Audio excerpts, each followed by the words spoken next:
রাজধানীর কাকরাইল এলাকায় তথ্য ও সম্প্রচার উপদেষ্টা মাহফুজ আলমকে প্লাস্টিকের পানির বোতল নিক্ষেপের ঘটনায় একজন যুবককে ডিবি কার্যালয়ে নিয়ে এসে জিজ্ঞাসাবাদ করা হচ্ছে। গত ১৬ মে শুক্রবার বিকেলে ডিএমপির মিডিয়া বিভাগের উপ পুলিশ কমিশনার মোহাম্মদ তালেবুর রহমান এই তথ্য জানিয়েছেন।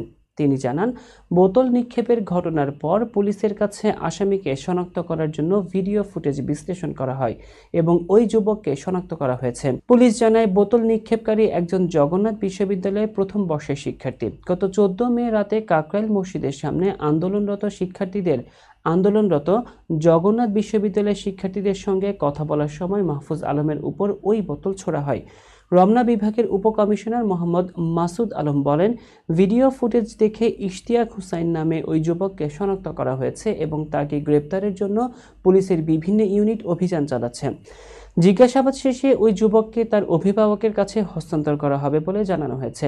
পুলিশ ঘটনার পেছনের কারণ অনুসন্ধান করছে এবং দ্রুত ব্যবস্থা নেওয়ার প্রতিশ্রুতি দিয়েছে।